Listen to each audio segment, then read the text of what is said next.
Before I learned to write my name, my mother dragged me to salons for perms.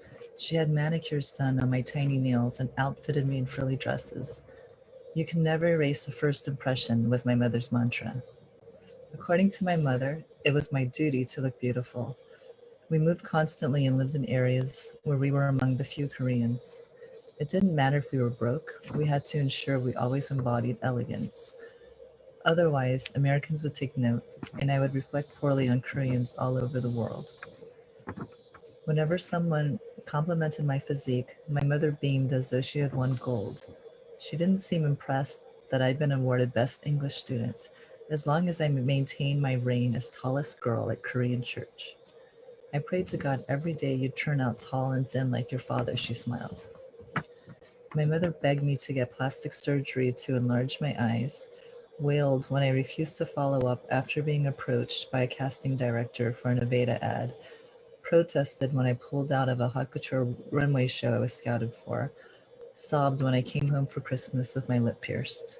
She pled with me to please change my resistance toward beauty so that I could attract a good husband.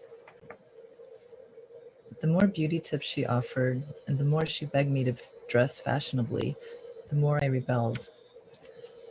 While girls were memorizing makeup tips from 17, I preferred reading ethnographies or novels. My mother shrieked when I assembled care packages for homeless women with the makeup samples that she gave me.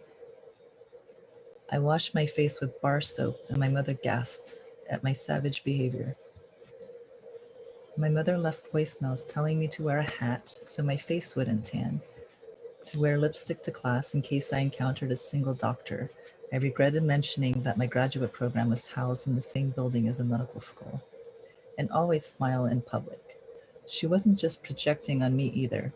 My mother's commitment to beauty rivaled that of a beauty contestant. She meticulously cared for her skin, routinely applying creams, cucumber treatments, and facial massages. As a feminist and a Seven Sisters graduate, I was convinced that beauty products were surely invented to keep women down and broke. I didn't want to waste my life cooking and cleaning for a man. I dreamt of becoming a veterinarian and saving lives, or becoming a professor where I could spend endless hours reading and writing. After college, I decided to apply to teach English in Korea and learned that it was a common requirement to attach one's photo to a resume. Baffled, I couldn't believe that this was legal. My mother repeated, "You are always judged by your appearance." It wasn't until adulthood that I began to understand my mother's obsession with beauty. She began to share memories, how she had witnessed North Korean soldiers holding guns to her mother's head, forcing her to cook her meager food supply for them while her family starved.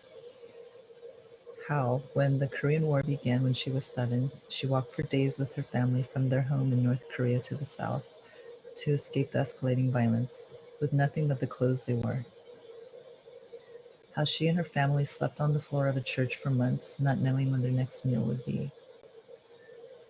Unable to ever return home again, my mother's family settled in South Korea. On the day my mother graduated from nursing school, she walked into a hospital to seek work.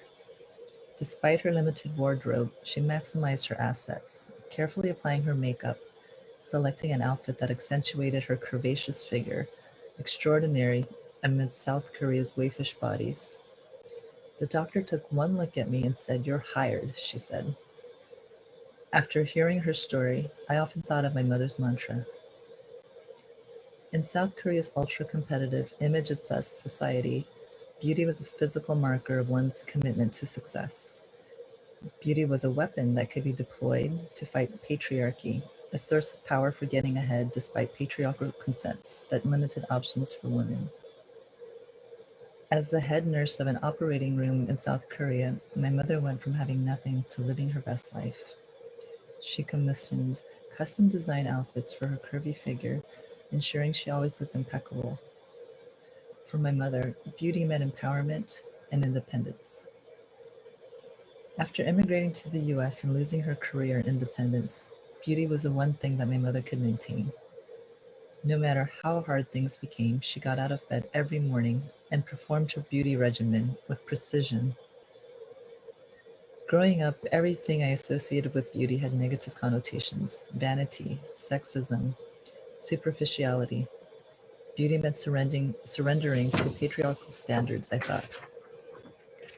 While experiencing severe depression after returning from working at a peacekeeping mission, I heard my mother's voice in my head, cheerleading with the battle cry favored by Korean mothers, "Fighting!"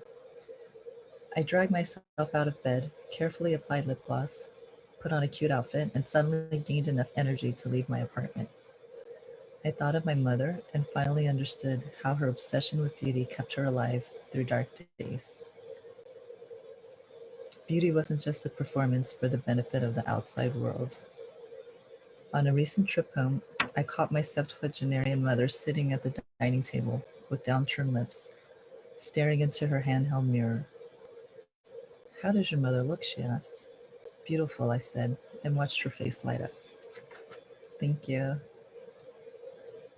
Hi, my name's Shara, and I'm a songwriter, and I was paired with Gracejahnglee, and this song is called "You've Won," and it's about, well, I'm inspired by Grace and her writing about being a second-generation American and having to kind of bear the weight of tensions from expectations and all the sacrifices that so many incredible immigrants make to get to the United States and give their family a great life. And I identify with that as a second generation American myself, with a father who is really stuck in his ways in a lot of the ways that Grace describes in her writing. And so my song is about asking our parents to let us fight our own battles, and that they've already won their own battles, and how wonderful that is that they have won their own battles, but that we have to let us go a little bit to really set us free. And I originally started writing this song as a really busy, kind of minor sounding, accumulated song with all kinds of instruments and pedals and stuff. And at the last minute, I kind of decided to make it primarily about vocals and just a touch of violin, inspired by Grace herself, who is a violinist.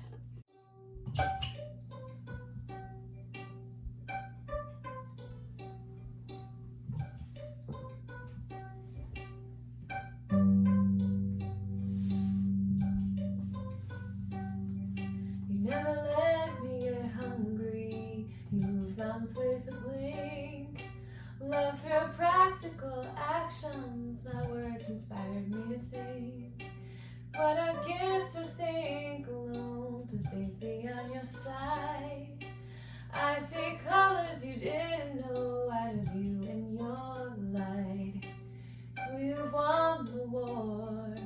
Because of you I'm free.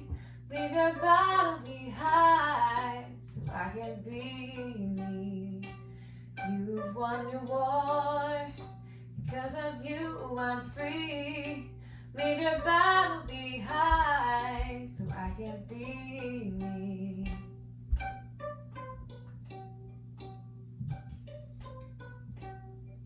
You want me to have arrows in a fight with guns, in a world where fighting is no more, a peaceful world's begun. And thanks to you, one day I saw beyond my culture bounds, to choose a new way to eat and live on my grounds. You've won your war. Because of you I'm free.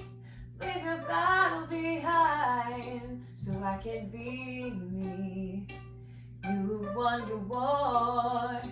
Because of you I'm free. Leave your battle behind so I can be me. You've won your war. Because of you I'm free. Leave your battle behind so I can be me. Thank you.